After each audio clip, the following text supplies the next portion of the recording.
Howdy, this is James in Western Washington. Today I'm working on a Simmons frost-free hydrant. Here you can see a weld on the cast. This did not hold. We're replacing it. Here you see a packing nut. Be sure not to over-tighten this. Underneath are O-rings that keep the water inside of the head.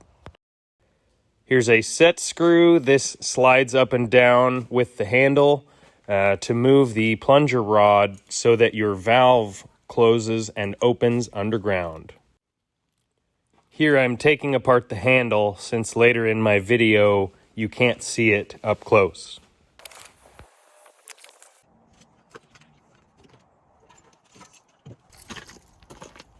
Pipe wrenches, the bigger the better. I'm going to start by disconnecting my 3/4 inch hose. I will loosen the packing nut and then loosen the set screw. The head is now free from the plunger rod. You'll use your pipe wrenches or whatever technique you'd like to loosen the head without turning the pipe in the ground. This is important. The head assembly is now free from the pipe. Here's the packing nut. It's smoothed, so I will be replacing it with another spare part. Before you discard your old head, pull out the O-rings using a pick tool.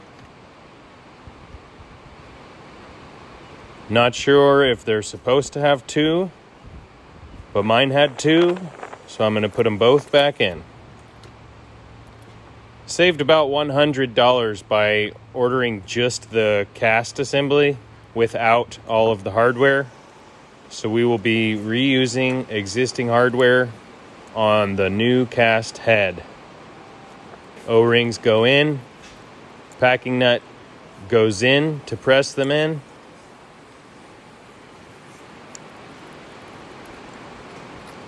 Handle is reassembled with the cam and set screw. The whole thing will slide back over the plunger rod.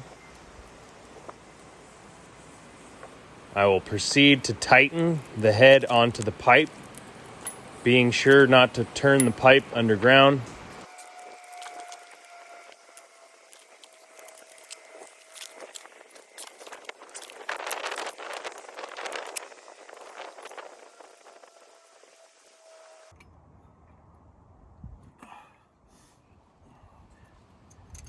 Here's the technical part. We're going to set the plunger rod using the set screw. For me, since I was using an existing plunger rod, there's a shiny part of the brass that was underneath the cam. That's where I will place my set screw to begin. If your handle is closed and you still have water, you'll open your handle, loosen your set screw, bring your handle all the way up, tighten the set screw, bring the handle down. We can use the set screw to inch the plunger rod up and down to make fine adjustments so that the hydrant handle closes the valve completely at the bottom and the water is wide open at the top.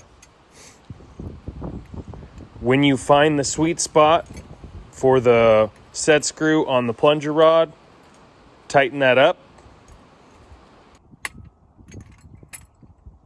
Last step, tighten the packing nut until the water no longer comes out past the O-rings at the plunger rod. Once the packing nut is tight enough, there are no more leaks. This hydrant head swap is complete. Let's test it. Float will control the water flow at the tank as the cows drink, so my hydrant handle can stay wide open 24 hours a day. Thanks for watching. I hope this video helped you out.